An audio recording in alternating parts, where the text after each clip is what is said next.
El siguiente segmento tiene contenido o opinión. La entrevista en A Primera Hora. Analizamos los hechos del momento junto a sus protagonistas. 8 de la mañana con 4 minutos, recta final de A Primera Hora. Gracias, estamos en lunes 9 de marzo del año 2020. Saludos cordiales a quienes nos han acompañado a lo largo de este espacio de noticias, quienes nos sintonizan en nuestra señal abierta en Pichincha, Esmeraldas y Manabí. Estamos en Santo Domingo de los Áchilas a través de la señal de Majestad Televisión y el canal 3 del sistema TVNet. Estamos en www.radiomajestad.com y estamos en Facebook Live. Pueden escuchar nuestras entrevistas, nuestro programa, nuestros comentarios a través de la fanpage de A Primera Hora y de Majestad FM. Recordar también que nuestras entrevistas las pueden descargar, las pueden escuchar, las pueden revisar, si es que se perdieron el programa o quieren volver a escuchar alguna entrevista o algún comentario nuestro, a través de nuestro canal de YouTube, el canal de A Primera Hora. Allí encuentran más adelante todo el material que se genera en este espacio de noticias. Hablemos sobre la situación interna del Consejo Nacional Electoral. Nos acompaña en esta ocasión el doctor Luis Verde Soto, uno de los 5 consejeros del CNE que ya nos visita acá. Doctor, qué gusto, bienvenido, buenos días. Buen día. ¿Cómo le va? Mal. Iba a decir bien, pero mal. Mal, no, yo así le iba a decir uno debe responder la verdad. Si preguntas cómo nos va en relación al Consejo Nacional Electoral, y yo te respondo mal. Mal porque la situación institucional del Consejo es dramática y yo creo que se están haciendo muy malas cosas, y el hacer muy malas cosas deviene fundamentalmente que el mandato central de la democracia ecuatoriana, cual es instrumentar transparentemente su principal instrumento, que es el voto, está caminando de modo institucional, de modo mal. Hoy día mismo ya no podemos estar más inundados de noticias de toda índole, ¿no es verdad? Uno de los periódicos trae hoy día de que hay 24, dos docenas de sentencias contrarias por parte del contencioso electoral. Hay una última sentencia muy dura. Mañana se lee el conjunto de la primera lectura de respuestas de la Contraloría a la primera aproximación a acotaciones que hizo la gestión del Consejo Nacional Electoral, y de lo que dicen los periódicos van a ser sumamente duras. Es decir, estamos repletos de hechos que no dicen que las cosas están yendo muy bien en el Consejo, como se trata de ver. O sea, no, se entiende que las cosas están muy mal en el Consejo, de lo que vemos desde afuera y de lo que ustedes mismos desde adentro han comentado con los medios de comunicación y también en entrevistas. Pero no hay posibilidades de limar asperezas. Mira, yo creo que las asperezas se liman cuando se corrigen las cosas. El tema no es de que yo te caigo mal y tú me caes mal. Yo no es que mi cara le cae mal a la presidente o la presidente le disgusta mi modo de vestir. No, el tema fundamental es de que se hacen malas cosas en el Consejo Nacional Electoral, y Pita y yo hemos reaccionado, cada uno de nosotros desde nuestros propios argumentos, agudizando nuestro sistema crítico, porque no hay otra forma de que se limen las asperezas que hacer bien las cosas.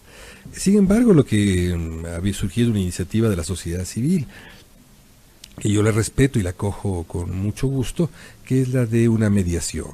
Esto implica que ante situaciones de relaciones tóxicas entre dos partes en el Consejo, es necesario que haya una otra parte, ¿no es verdad?, un tercero, interesado en altos intereses nacionales, en alta visión nacional, que sienta y genera agendas.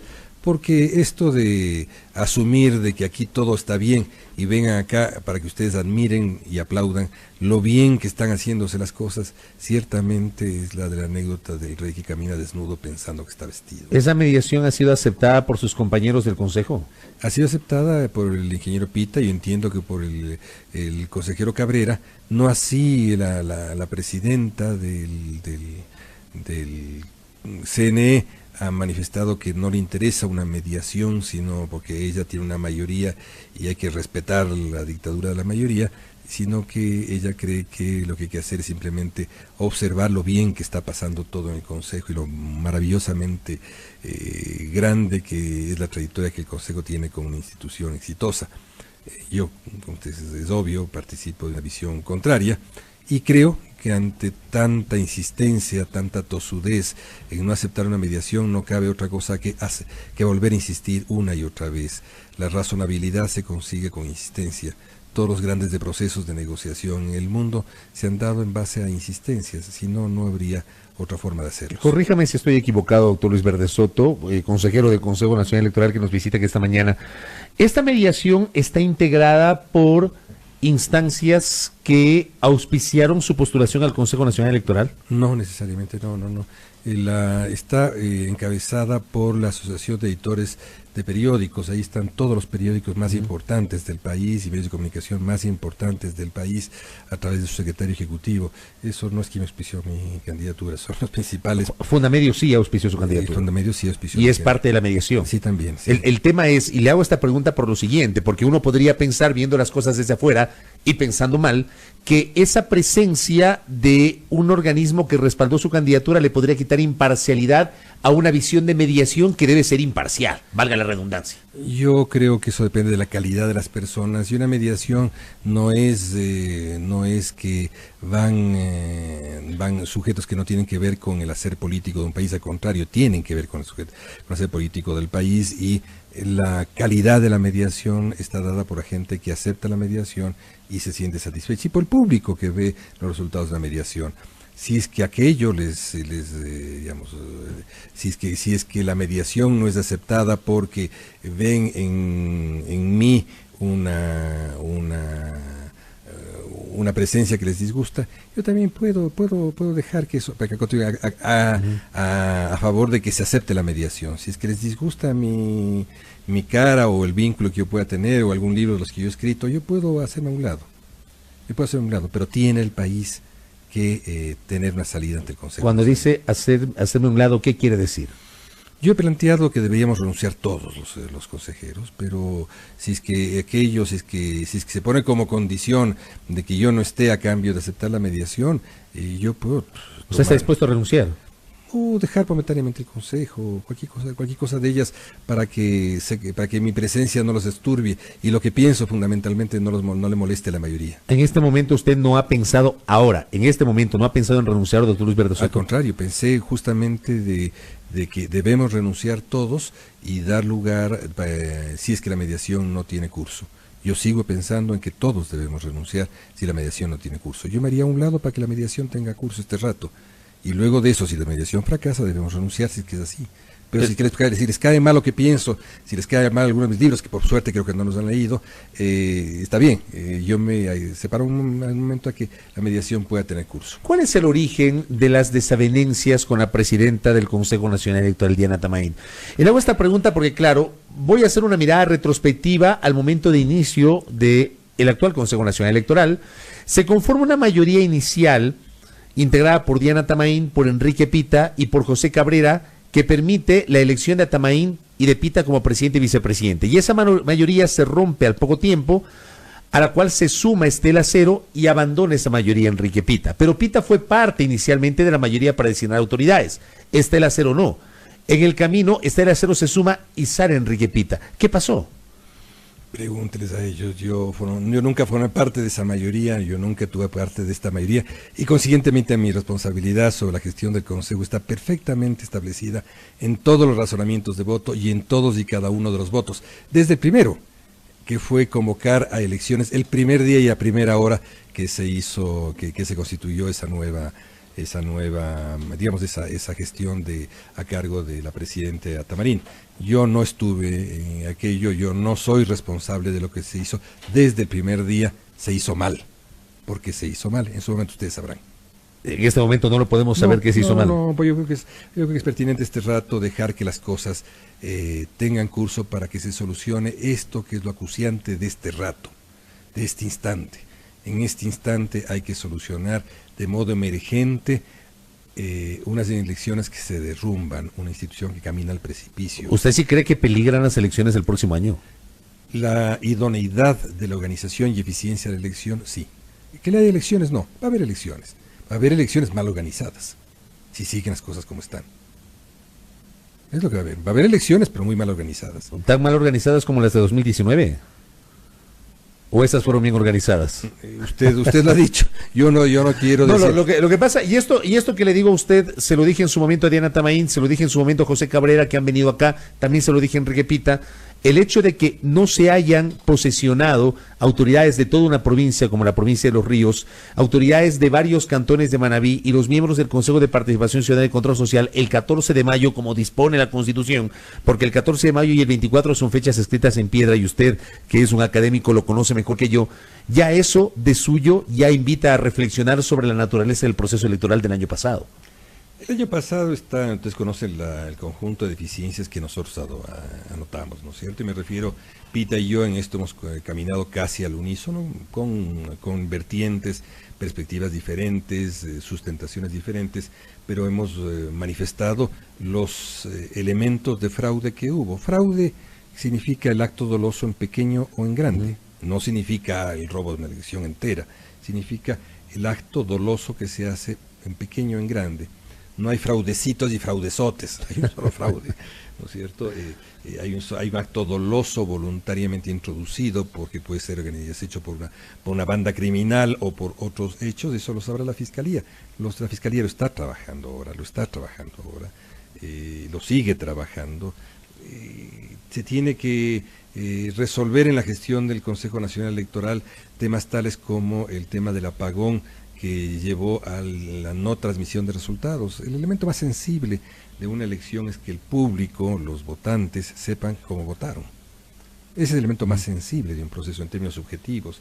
Y si para eso se hacen malas cosas, como se hicieron, no se hicieron las pruebas de carga suficientes, se hizo mal un contrato con CNT, se produjo el apagón que se dio y no se logró que se transmitan los resultados, entonces ahí hay un problema. Si se hacen malas cosas como tener juntas provinciales electorales con jueces que reciben llamadas de los consejeros para decirles cómo votan y cómo deben votar en las elecciones locales y consiguientemente conducir resultados, eso hay que rectificar y tener, ¿no es verdad?, juntas provinciales que se sujeten a un proceso de concurso, como dice la ley, y que sean representativas de lo más graneado de la sociedad local y sean representativos en el sentido de solvencia, credibilidad, probidad de la sociedad local. ¿Y quiere usted que siga? Yo sigo. Yo no tengo ningún problema en seguir. Si sigue, creo que no acabamos el programa. No acabamos el programa y por eso yo insisto. ¿Y eso podría recapitularse en las elecciones de 2021? Si se hacen malas cosas, los resultados son malos. ¿Se están haciendo malas cosas? Claro que sí. ¿Quién lo está haciendo mal? ¿La mayoría o la presidenta? Yo creo que ahí es la mayoría y la presidenta son la misma cosa, o sea, funciona ahí, no se ha producido un solo voto diferente entre ellos.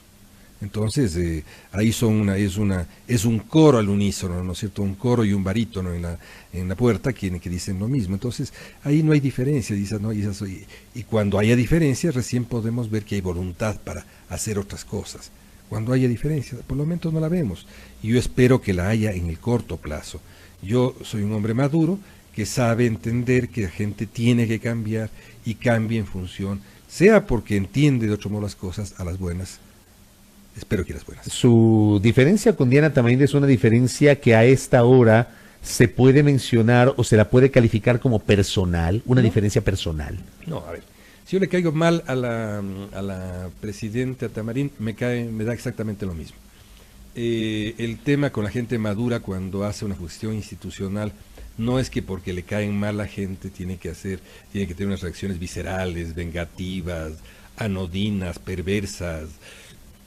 No, en la gestión de la vida institucional yo estoy dispuesto a sentarme, pese a todos los insultos estoy dispuesto a sentarme y dialogar con frontalidad y con claridad y solucionar los problemas.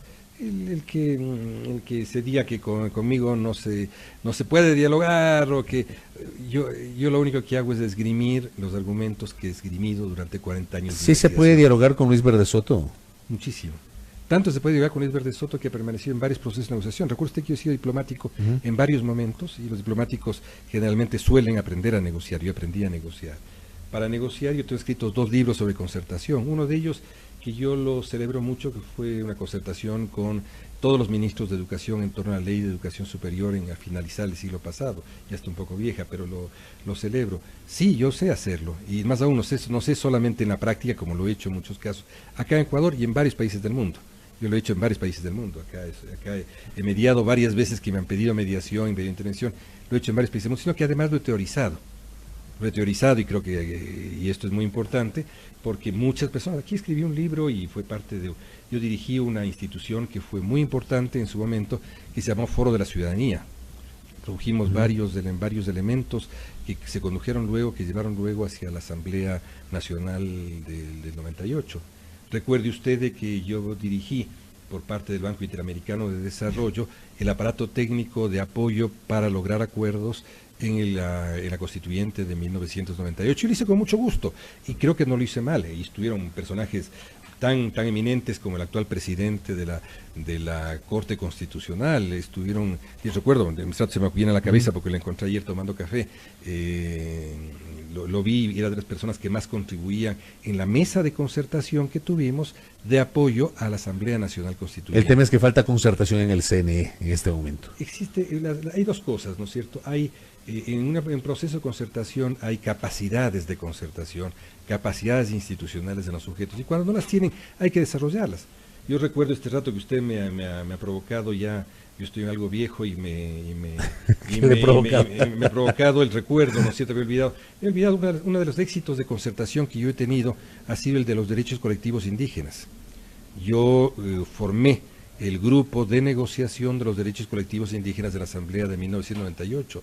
Cinco eminentes, algunos de los cuales están vigentes en política este rato, en política indígena este rato, formaron parte de aquel equipo negociador que lo llevamos, incluso trajimos gente de Harvard para que pudiese sentarse a que aprendamos todos a negociar, ¿no es cierto? Y llegamos a una mesa de concertación donde se dio lugar al capítulo más importante de América Latina sobre derechos colectivos. Lo que pasa es que hay indígenas que no saben lo que son los derechos colectivos y se olvidan de cómo ocurrió. Oiga, pero con todo ese bagaje de experiencia uno entendería que toda esa mediación y toda esa concertación se debería aplicar en el Consejo Nacional Electoral y eso no está pasando. No siempre que uno sabe de concertación puede lograr resultados, depende del otro lado. Y el otro lado no tiene eco, del otro lado no ha recibido eco. No, es decir, hay que aprender a concertar. Hay que aprender a concertar, por ejemplo. Si uno se siente en una mesa y el único mensaje que emiten es que yo soy una guerrera vengativa, entonces uno si coge eso, lo bota a la basura y sigue tratando. Pero si la única referencia que hay es de la guerra vengativa, claramente no se va a llegar a ningún lado. ¿No es legítimo que en el Consejo Electoral cada uno tenga una posición y digamos, en el juego de la democracia y de la política, no es legítimo que haya una mayoría y una minoría? En el juego de la democracia y la política es preciso que haya lo que ahora se llama en términos contemporáneos democracia deliberativa. Es decir, se llega al momento en que hay que tomar votaciones y se debe ver luego de la construcción deliberativa. Eso es lo que nos está diciendo este rato el contencioso, ya no yo, lo que nos dice el contencioso en la sentencia de hace 3 o 4 días, ¿no es cierto? Lo que nos dice en su numeral 3 es: señores, esta sentencia es nula y plenamente nula porque no está basada en la deliberación de ustedes. Está basada en una mayoría que lo que hace es tomar lo que dice uno de los organismos menores, una dirección jurídica, y imponer la mayoría y así sacar una decisión. En adelante, y es muy importante lo que dice el contencioso, en adelante todas las decisiones que sean tomadas de este modo serán nulas. Y en razón de esta, también hacia atrás hay alguna que todavía merece la aplicación. ¿Se da cuenta lo que le están diciendo al Consejo con esto? Le están diciendo: señores, ustedes no pueden dedicarse a un cuarto chiquito a decidir antes de ir al Pleno y votar solamente. Cuando una asesoría jurídica les manda un informe, ustedes tienen que tomar eso como una referencia y pensar por sí mismos, debatir por sí mismos. Y cuando tienen una decisión, sea por sí mismo, entonces puedan expresarla y habría que entonces dar lugar a una decisión del Consejo Electoral. Eso es lo que dice el contencioso. El presente y futuro, esta es una pregunta directa que le voy a hacer a nuestro invitado Luis Verde Soto. El presente y futuro del correísmo, ¿es lo que en realidad divide a los consejeros? Yo le puedo dar hechos. Le voy a dar un hecho. El hecho central que ocurrió en torno a Arroz Verde. Nosotros primero recibimos la exhortación del Parlamento de que debíamos revisar las cuentas del Partido País durante la década pasada y desde el inicio, ¿no es cierto? Tanto aquellas que tienen todavía vigencia jurídica para la sanción, como aquellas que remitan una verdad histórica, saber qué pasó simplemente, ¿no es cierto? Mi consejería, y luego con el apoyo de la consejería del ingeniero Pita, hicimos una investigación pormenorizada que determinó 2 informes de Arroz Verde, donde descubrimos 5 contabilidades, donde descubrimos una serie de hechos que tienen que ver con las irregularidades en donaciones, en gastos, una serie de hechos que tienen que ver con empresas, con colusión de intereses, con vínculos, etc. Esto lo expusimos al Consejo Nacional Electoral y nos dijeron, nada de esto nos interesa. Y esos 2 informes fueron al basurero de ellos, de las oficinas de ellos, no del nuestro. Fueron a su basurero. Cuando estaban en su basurero, no es verdad, sacaron 2 nuevos informes hechos por ¿quién? Por una dirección de fiscalización y una dirección jurídica. Cuando yo vi eso y vi que de qué se trataba, trataban de crear una prueba nueva para que la defensa del economista Correa tenga un argumento de nulidad de su proceso, yo salí a la prensa, salí a los medios de comunicación y advertí lo que pasaba. Oh sorpresa, horas después, cuando estábamos en el pleno, ellos retiraron esos 2 informes y dijeron que mentirita nomás era, estos eran de chancita, solo eran provisionales, porque ahora viene uno definitivo. Y después vino un informe definitivo que decía exactamente lo mismo con 2 decorados, con las mismas premisas. Esto fue aprobado, ¿no es verdad?, con nuestros votos en contra, porque evidentemente lo que se trataba era de enfilar ese informe hacia la defensa del economista Correa. Y eso ocurrió. Eso es lo que ocurrió. La defensa del economista Correa presentó el informe de Consejo Nacional, así como acaba de presentarla de vuelta el ingeniero Glass. También ha presentado el mismo informe diciendo, señores, aquí el Consejo Nacional Electoral me dice que esto es absolutamente, yo no tengo nada que ver con nada, es absolutamente limpias todas las cuentas. Miren ustedes cuán limpias soy. Entonces lo que hay que hacer ahora es anular todo el juicio, porque a mí se me acusa de un delito electoral, todas estas cosas que vemos en Arroz Verde, terminan las elecciones, se me acusa a mí de un delito electoral, eso según el Consejo Nacional Electoral no existe y consiguientemente es nulo todo el juicio. ¿Y usted qué presume ahí? ¿Qué pasó? Lo obvio. No hay necesidad de presumir. ¿El CNE hizo un informe deliberadamente para apoyar al correísmo? Usted lo dice. ¿Eso? Usted lo Dígalo dice. usted. Sí. Dígalo usted. Sí. Yo creo que evidentemente no solo eso, sino que la defensa del economista Correa llamó a los 3 consejeros, no a los 5, a los 3 consejeros de mayoría les llamó a declarar a favor del economista Correa. La defensa llama a declarar a los testigos a su favor, nunca ya los está en contra. Los llamó a declarar a los 3. La Corte no lo asumió y luego se cerró el proceso. Por eso le preguntaba si este tema es el que está dividiendo hoy al Consejo. Es uno de los temas que el presente y futuro del correísmo. Es uno de los que divide. El cómo debe tratarse todos estos problemas, porque no pueden tratarse de este modo. Evidentemente, debo decir, para poner un colofón, lo que nosotros trabajamos, y yo he presentado ahora ya el informe Arroz Verde 3, que tiene una serie de descubrimientos muy precisos, y esto está ya en la Fiscalía, y la Fiscalía lo estará procesando dentro de sus instrucciones que tiene todo el proceso. Pero más aún, el día de hoy, hace pocas horas, uno de los periódicos digitales, el periódico Primicias, adelanta lo que va a ser el informe respecto a este caso en el informe de Contraloría que se lee mañana. Y el informe que se lee mañana en Contraloría les dice, señores, no, ustedes vieron por encimita nomás esto para tratar de socapar el informe anterior, para tratar de cubrir esto, y le saca el informe, y está ahí, ustedes leanlo, está en el artículo de Primicias. Oiga, pero lo que no me queda claro, digo, es, a ver, yo veo a Diana Tamaín, a quien conocí, si la memoria no me es infiel, en el año 2007, cuando llegó como diputada de Pachacutic, y ella fue crítica del correísmo, y veo a José Cabrera que recibió un auspicio del Partido Social Cristiano, y digo, a ver, tal vez lo de Esther Acero porque fue legisladora de Alianza País. La primera parte no lo recuerdo, porque si yo lo que recuerdo mal es la ingeniera Atamarín fue subsecretaria de Correa. Recuerdo fue subsecretaria de Correa. Pero bueno, esto es tema de... Sí, pero más allá de eso, luego ella se convirtió en crítica del correísmo.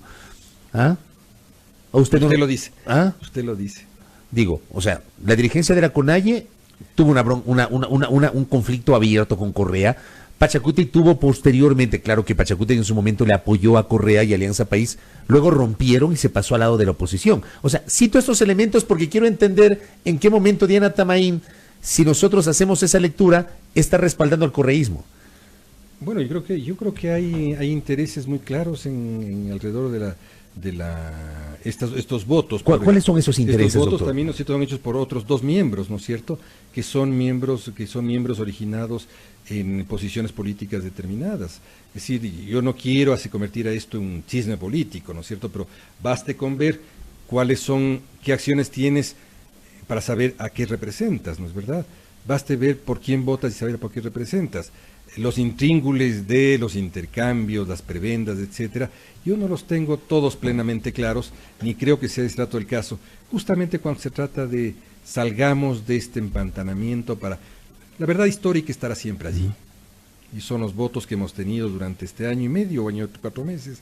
Hemos dicho voto por voto, somos responsables individualmente de lo que votamos. Y cuando dejamos de ser consejeros tenemos un periodo por el cual somos individualmente responsables por lo que votamos. Yo estoy desesperado que me lleven al Congreso para mostrar todos y cada uno de mis votos en el Consejo Nacional Electoral. Y además mostrar los razonamientos que tuve en todos y cada uno de mis votos. Y estoy más esperado de escribir un librito sobre esto. Doctor, gracias por el tiempo y por la gentileza. A ustedes. Ojalá, de verdad, ojalá que se pueda solucionar la crisis interna del Consejo Nacional Electoral. Está claro que hay una crisis interna y que hay división en el Consejo Nacional Electoral. Y hemos procurado tener diversas voces. Acá la única consejera que no ha venido, porque entiendo que no concede entrevistas, es Estela Cero. Pero hemos tenido a la presidenta Diana Tamaid, al vicepresidente Enrique Pita, al consejero José Cabrera y hoy a Luis Verde Soto, con sus diversas visiones sobre lo que está pasando en el Consejo Nacional Electoral. Al final del día, el país espera que se solucionen los problemas internos y que se garantice transparencia en las elecciones del próximo año. Gracias al doctor Luis Verde Soto, consejero del CNE. Silrat, por favor. Así es, el Luis Verde Soto, consejero del Consejo Nacional Electoral, se refirió hace pocos minutos aquí en la primera hora a la situación del organismo. Calificó el tema como dramático y señaló que en el interior del CNE se realizan mal las cosas. Explicó que plantearon una mediación para solucionar los temas, sin embargo, esta no fue aceptada por la presidenta Diana Tamaid. Señaló además que estaría dispuesto a dejar temporalmente el Consejo para que la mediación propuesta siga su curso y de ser aceptada, y que si no hay solución, pues todos los consejeros deberían renunciar. Hay que solucionar de modo emergente para garantizar que se realicen bien las elecciones del próximo año. Caso contrario, argumentó, van a haber unas elecciones mal organizadas. Dijo que el CNE apoyó deliberadamente al correísmo y denunció que en el organismo desecharon 2 informes vinculados al movimiento Alianza País y las presuntas irregularidades en sus cuentas. Esto en relación a la investigación denominada Arroz Verde, y que al final en el Consejo no querían saber nada sobre el tema. Al finalizar explicó que sus diferencias con la presidenta del Consejo, Diana Tamaid, no son personales, y dijo estar dispuesto a sentarse con la funcionaria para alcanzar soluciones y negociar alternativas que lleven a mejorar el funcionamiento del CNE con miras a las próximas elecciones. Son ya las 8 de la mañana con 31 minutos.